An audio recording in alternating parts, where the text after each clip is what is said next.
Last year I reviewed the Microsoft Surface Pro X and found it to be a great device with just a few shortcomings.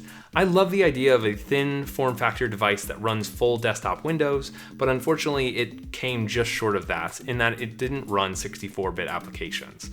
Now, through updates, it now runs 64-bit applications through emulation, meaning it's closer to a full desktop experience. But now with the Surface Pro 8 and its redesign here, there's fewer and fewer differences between the Surface Pro X and its traditional x86-based brethren. But now, in 2021, does it make sense to still buy a Surface Pro X? Let's talk about it. This is NOISO, and this is the Microsoft Surface Pro X re-review.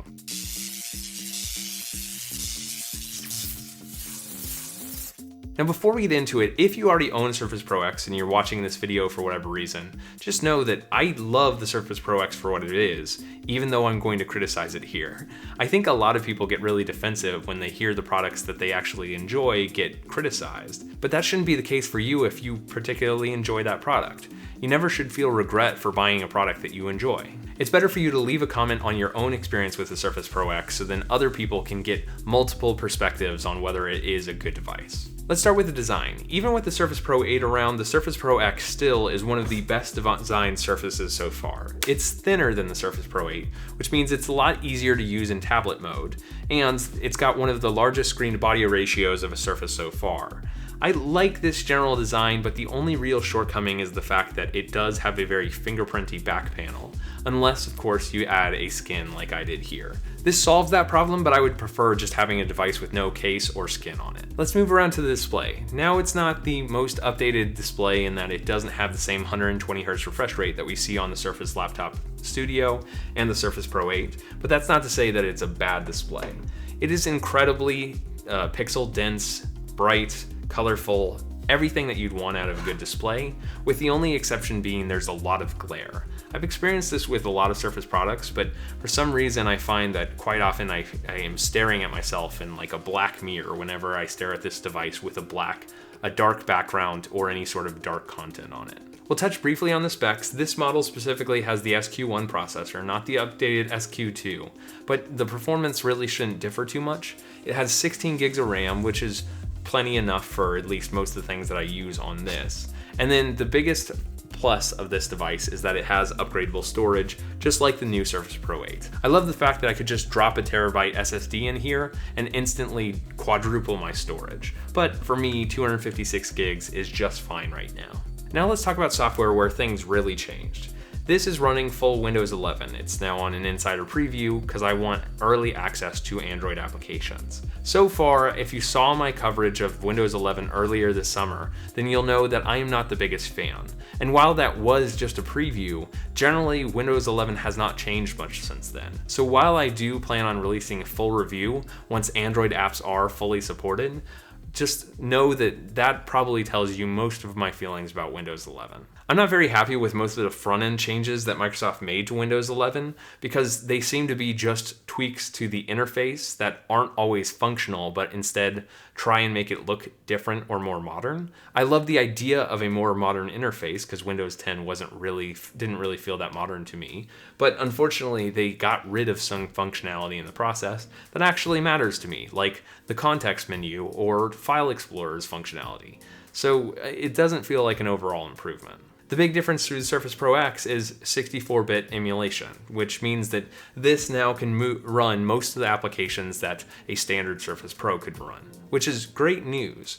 But unfortunately, that is in concept. A switch wasn't just flipped in order to start running 64-bit applications.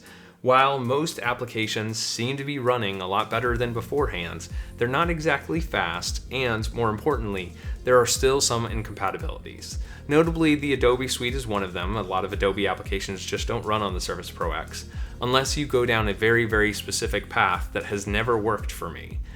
And of course, this is Adobe's issue, not Microsoft's, but it's not really good for consumers. And then in addition to that, I have not been able to run Docker on this device, and so I haven't been able to use it as my primary developing machine, so I have to switch to my Surface Laptop 4 instead. So if you are planning on running legacy applications, I wouldn't recommend this device even now. While you might be lucky, you might not. Your best case scenario, if you're still looking at the Surface Pro X, is to go on Reddit, find the Surface Pro X subreddit, and ask them whether the applications you care about are able to run through emulation. Chances are most of them will be, but if there are some exceptions, then you're going to have a bad time. And then just in general, the performance on this device is quick and snappy in most cases, but it's not quite as quick as my Surface Laptop 4 or my Surface Pro 8. It really seems to be kind of lagging behind more modern devices. And it makes sense, the processor is a couple years old, but I was hoping that ARM chips would be a lot more functional and a lot more efficient, and I don't really notice that with this. Yes, the battery life is slightly better than those alternatives, but not to the point where I would pick up this and bring it around rather than the Surface Pro 8. I'm going to be doing a full comparison between the two. If it's not already on the channel, it will be soon, so be sure to keep an eye out for that. The elephant in the room is Apple Silicon, which is actually in the room. Apple Silicon has been a significantly better transition over to ARM than Microsoft's has.